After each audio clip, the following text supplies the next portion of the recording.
It's really easy to see the joy on the other side of eternity. And I think that's the temptation even that the disciples face, is like, oh yeah, when you come back, that's what we're looking to. We're looking to eternity. But Jesus corrects them and says, when you see me, you will rejoice. And the question of, when do we see Jesus? Is that something that's only in eternity, or is that something that we actually have access to today?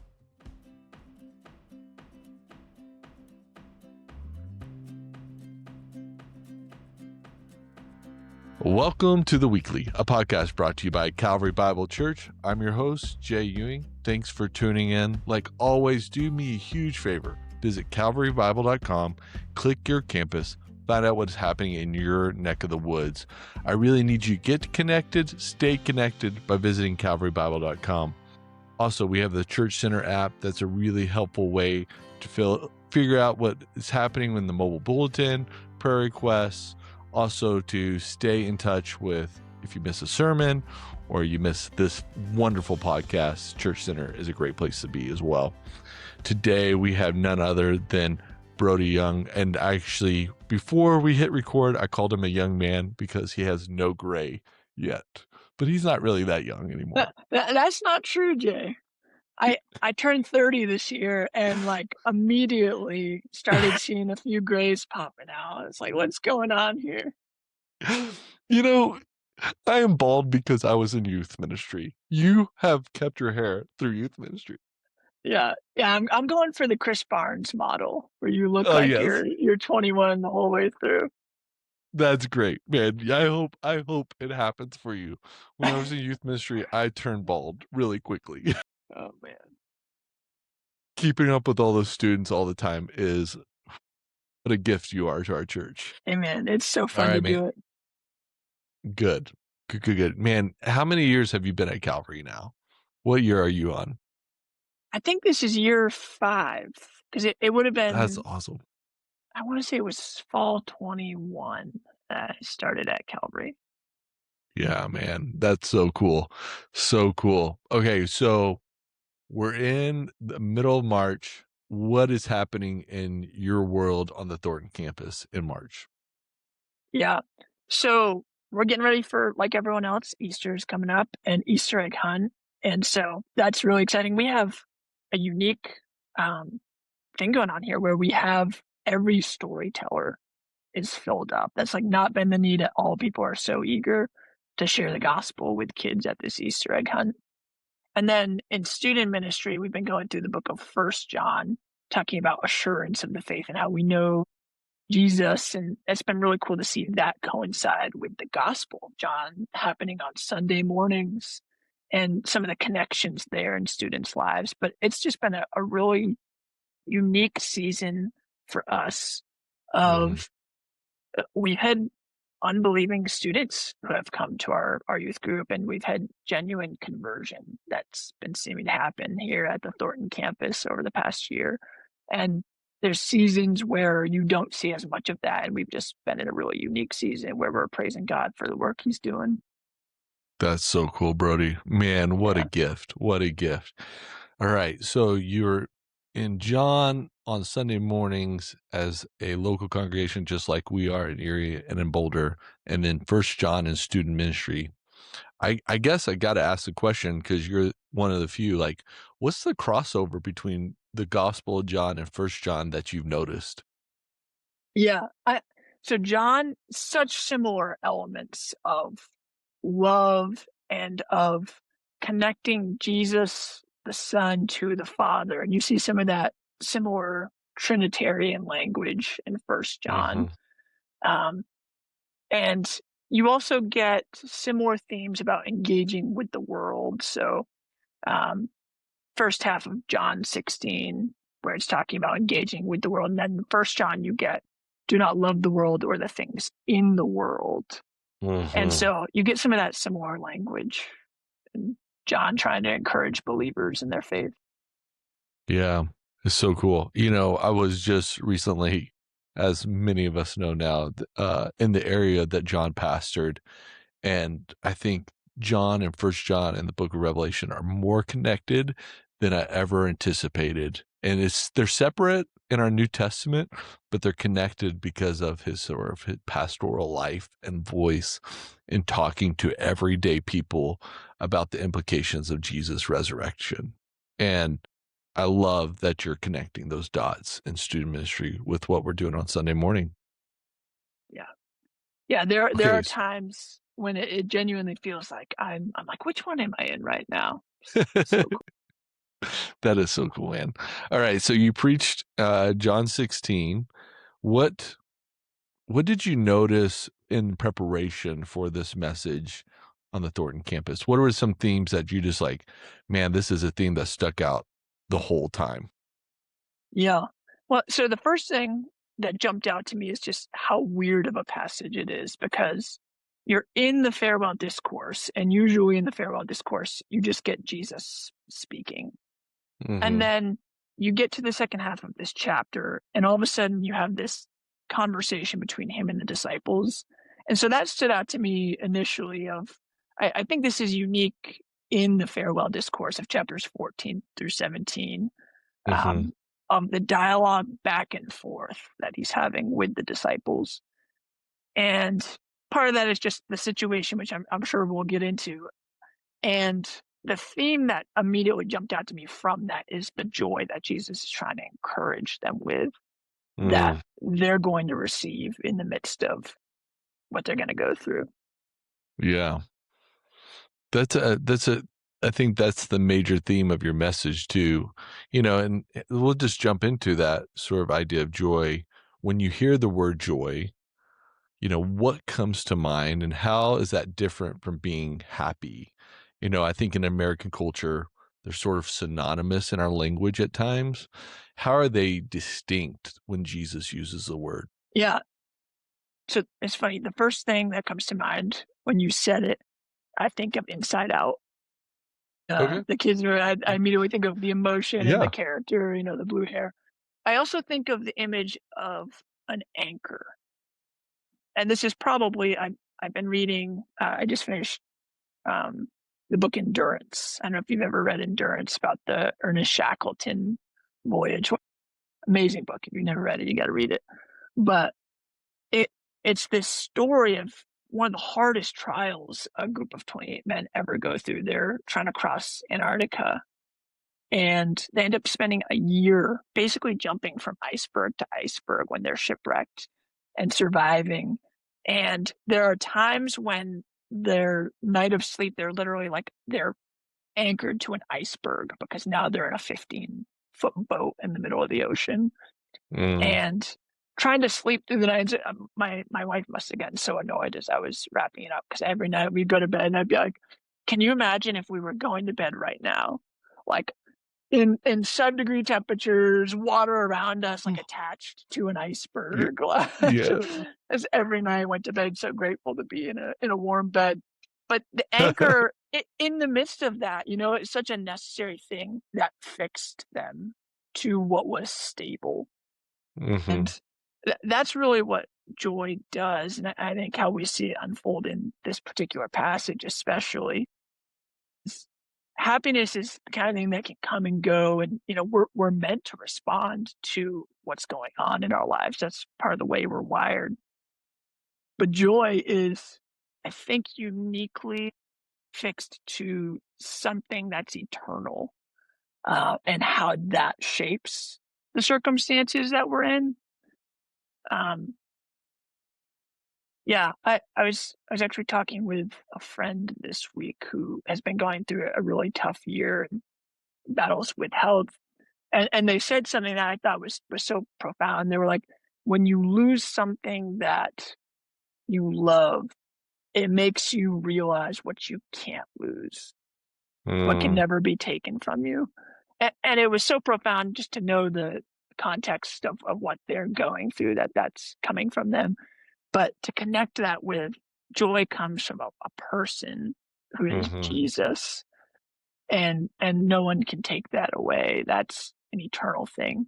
You can take away my job, or my technology might not work sometimes, and the happiness will come and go, but you can't take away Christ and what he's accomplished. Brody, that's so good, man. I mean, we could hit end on the podcast and that would be enough today. I think that's a really good word for us as we listen to you talk about it. Okay, so most of us walk through these seasons that's something we feel like we'll never lift, right? When you think back on those seasons, what did they feel like at the time? And now, for some distance, how do you see them differently? I think those are wrapped up in the word trials in the text, but like, how do we sort of get the landscape of what God has done and is doing and will do in our life when we think about John 16? Yeah. You know, I tend to be, there's different ways you can respond in moments of trials. I tend to be more of the person who tries to push through Mm, and ignore the genuine circumstances that are happening around me and say, like, I can do this, I can do it, I'm going to push through. And mm, it's so often in those moments you don't realize what God's actually trying to get you to do is to stop and to pause and to recognize that what you're going through is actually too hard to try to navigate on your own. And so right. that's been my challenge, has been a lot of times even just acknowledging the circumstances and being like, Lord, I need your help in the midst of this. I mean, for me, I've been really fortunate in my adult life that I truthfully have not had that difficult of an adult life. So many of the challenges that I went through were when I was growing up and before I was a Christian. The hardest thing I've probably been through was navigating COVID when that first broke out. And I was working in the food industry, which was not a very good industry Mm, to be in. And I was working as a chef, and I had just fractured my dominant elbow right before COVID. And so I'm in this line of work, and it felt so unstable and isolated, and like many, I was lonely, and that's probably the one most notable moment in my adult life that I can remember. Like, God, where are you in this? It's hard to see you mm, working, and I feel distant from you in this. mm, Um, and then you look back, and sometimes you see the ways that he was working that were so hard to see in the moment, right? mm-hmm. Yeah. Yeah. I think this passage is like so honest with us. And, I think sometimes the scriptures are giving us maybe that it's just not the season that we find our own selves in, that Jesus is talking about something. We're like, that's good. I'll deposit that. But in this, you're like, man, I know what he's talking about. And everyone who comes to the text sort of has an understanding of what Jesus is talking about in a lot of ways. What do you make of this sort of metaphor he used in verse 21? It says, when a woman is giving birth, she has sorrow because her hour has come. But when she has delivered the baby, she no longer remembers the anguish for the joy that a human being has been born into the world. I mean, this is a very distinct metaphor Jesus uses. What do we make of that? Yeah, it's really easy when you first read that to get caught up on that word remember. Like you no longer remember the anguish, right? Mm, But the thing that quickly jumped out to me about this metaphor that he uses is it's actually an instance with objective pain, right? Like there is real suffering and real sorrow that comes in childbearing. And, and you know, I shared in the sermon about a woman I know that just went through 48 hours of labor. Like that sounds wildly intense. I can't even imagine. And yet getting to the other side and how many women that are like, I would do it again. I want another kid. yeah. And I'm ready a couple of years later. And my mom is a testimony of that, who she had 8 kids and she went through the What? process and did it again and did it again. And yeah, that's what a cool testimony of the other side of it, right? Eight kids? 8 kids. Wow, man. That's crazy. Yeah. That's nuts. Yeah. That is nuts. Yeah. Yeah, you got some firsthand experience even with your mom and seeing those. That's interesting. So where are you in the 8th? Where are you in the birth order? Yeah. So I'm 6 of 8, but that's not even the crazy part. The crazy part is that I'm the only boy of the 8. So 7 sisters. Man, So I feel like that's Harry incredible. Potter when I like go back to the town I grew up in. They're like, "You're the boy who lived." That's great, man. Oh, that's so good. Oh, that's funny. You use this example of St. Patrick's example. What stands out to you with St. Patrick's story of finding prayer and faith during enslavement? Talk a little bit about that for those who weren't on your campus. I think it's a great story for us to hear. Yeah. So I mean that story it really is a cool one, and it stands out to me because it was St. Patrick's Day, and even the way St. Patrick's Day gets celebrated by many Yeah. people who have no idea who St. Patrick is, right? Yeah. But the story of him being kidnapped when he was 16 years old Hmm. and being brought to Ireland, and he's forced into slavery as a shepherd. And the quotes that you read from his confessions and his journals are really so remarkable because of, one, the age that he was, and two, it's like who introduced him to faith? Like it's genuinely hard to know other than he was in circumstances that were incredibly hard. And so you read the quotes about in rain and snow, whatever the circumstances were, like I felt an inner gladness that I now know, as he's writing this, was the spirit within me who helped me to Mm, endure that. And living months at a time in isolation, facing the elements and starvation, it was his faith through prayer that brought him through that circumstance. And mm. then him wanting to go on and share. I think it's such a cool story that it makes me sad that we don't do a better job celebrating it. Yeah. I mean, if when you really get to these sort of like St. Patrick's and even like Santa Claus, St. Nicholas, they're real human beings with real faith and living in some really amazing ways that we Yeah. don't celebrate anymore. Yep. Yep. So yeah, and one of the things about St. Patrick was he was anchored in prayer. One of the things that Jesus says here, he talks a lot about that. Let's talk about prayer and how we pray in the midst of trials, how we pray in the midst of our daily life, and how that can shape us. Yeah.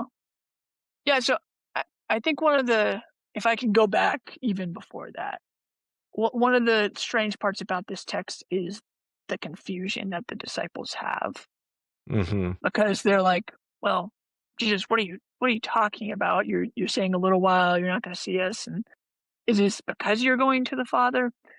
And it's understandable that they would be confused because Jesus has said both things. He said, I am going to die, be resurrected. And he's also said in John 14 multiple times, I'm going to the Father. And so the disciples are confused, but I think it's important that Jesus is actually correcting them here because it's really easy to see the joy on the other side of eternity. And I think that's the temptation even that the disciples face is like, oh yeah, when you come back, that's what we're looking to. We're looking to eternity. But Jesus corrects them and says, when you see me, you will rejoice. And the question of when do we see Jesus? Is that something that's only in eternity, or is that something that we actually have access to today?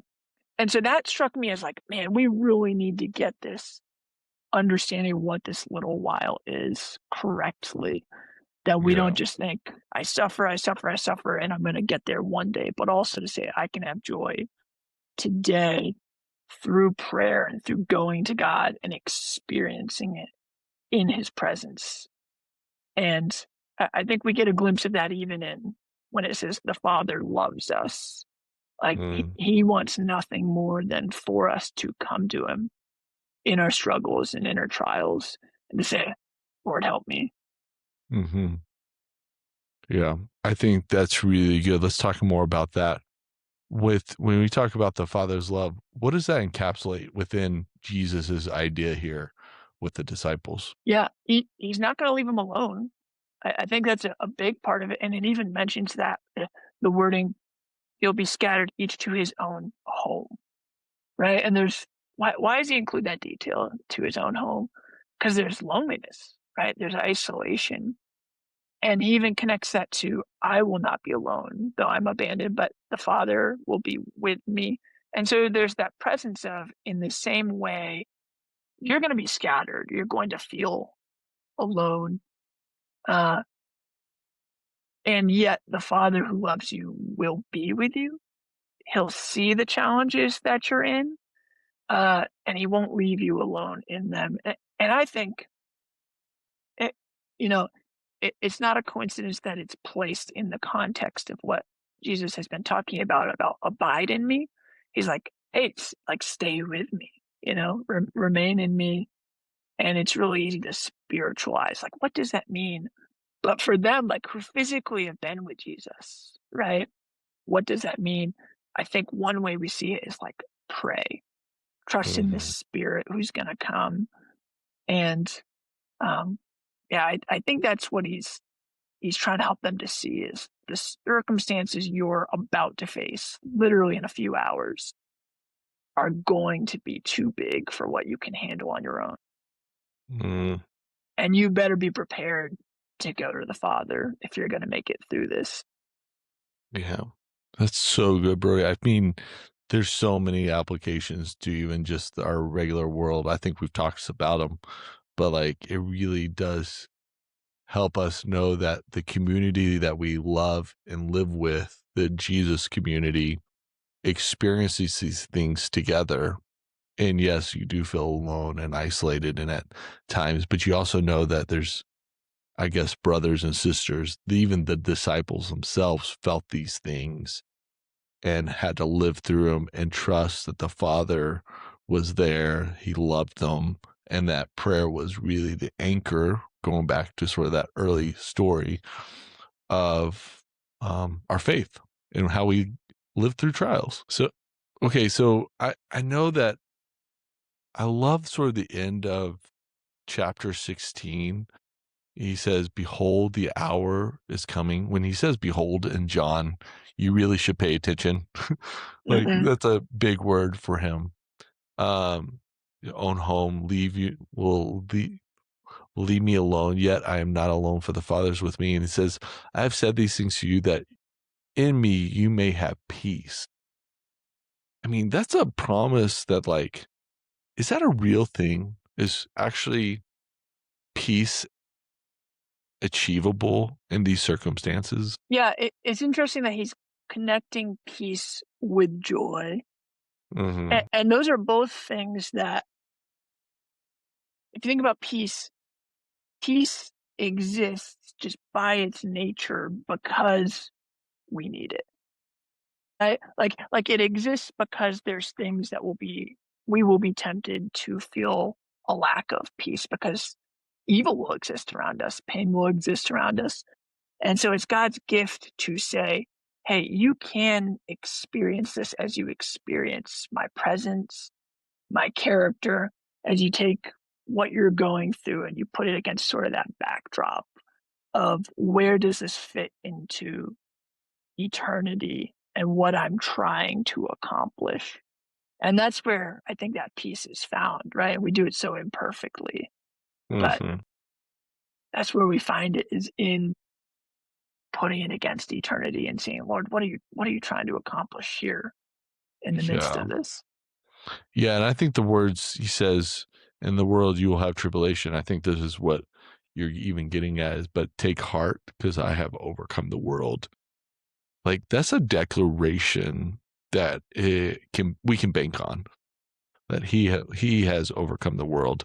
We see it in the writings of John and Revelation, like the end, what that looks like, how he overcomes the world.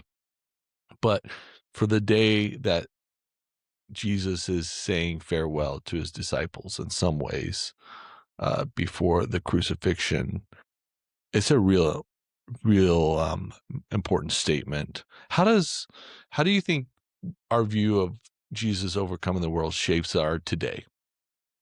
How would Brody sort of connect these dots to it's Wednesday, March 25th, 2026? Like, how do we live in this? Yeah. I mean, we talked about the connections to First John. Here Mhm. it talks about Jesus has overcome the world and that, he's defeated Satan, sin, and the last time he needed to be defeated is death, right? And then in First John, we actually see that connection made to believers, where it says, "You have overcome." And so John later on is going to make this connection of not only has Jesus overcome in that he defeated these things, but you yourself are going to live out that reality in Mm, your own life. And to live that reality out is to live like everything has been changed because it has, right? There wasn't just one moment, but it was actually uh, an eternal act that was happening. That's the difference between the resurrection of Jesus compared to like every other resurrection that we see, right? It's like you see Lazarus, you see Jairus' daughter, and Jesus. It's not just a moment of this person is alive again, which is miraculous, but it is so much bigger in what he's accomplishing, right? I I think there's a balance here that there's a way to pretend like your sorrow doesn't exist, right? mhm, There's a way to be just dismissive of it, but there's also a way to live as though Jesus hasn't overcome. mhm, And, again, another friend I was speaking with who is also going through a trial right now, I was asking him about it, and he was like, "Yeah, like we're sad. Me and my wife are sad, but we're grieving like Christians." And I thought that mm, was just such a simple but profound statement. It's like we will not live in the midst of this sorrow as though we don't know how it ends. That's going to shape how we navigate and lament in this moment. And I thought that was a really helpful way of thinking about that. yeah, Brody. I mean, that's such an encouraging word to hear. Sort of how this text is living out within your friends and in your community. I'm just so thankful for your encouraging word on Sunday and your encouraging word to us today. I think we know how to pray, but how do we pray for you and Thornton as we end the podcast and move into the Easter season? Yeah, man, pray for all the people that are going to enter through these doors and Lord willing may hear the gospel for the very first time or maybe have heard it before and have not believed in it, that the gospel would be clearly laid out in a way that people understand it and are changed and take hold of it. That's what we're praying for is real conversion and people coming to Christ. And you can pray that same thing for, our student ministry as we've seen some of these unbelieving students who are coming and wanting to be part of what's happening, that they would take hold of that as well. And for some who are new in their faith and they're just learning, what does this look like for my life? That it would do a radical transforming work. That's what I'm praying for. Is, Lord, change these lives. Yeah. Yeah, man. Brody, so good to be with you. So thankful for you. Thankful for what God's doing through you and Thornton and the world around you. Yeah. And people that are listening to Weekly, let's pause even this week and pray for Thornton, pray for Erie and Boulder in the same manner. If you don't know this already, Calvary is a church of prayer. We are praying constantly. And so you joining us on the work that God's doing in the world and in our neighborhoods is super important. And thankful for that reminder, even as we approach Easter. And thanks so much for listening to the Weekly. We're so glad you're tuned in to what we're doing here at Calvary and what God's doing. And you continue to go to calvarybible.com. Make sure you're just up to date of what's happening at Easter. There's so many great things happening in just a few days ahead. We need you to be paying attention. to what's going on so that you can participate, serve, pray for this community of Calvary. And again, we leave you with this, that Jesus said to his disciples the night that he was betrayed, he says, in this world you will have tribulation, but take heart. I have overcome the world. We love you, Calvary. Stay faithful, and we will talk to you very soon.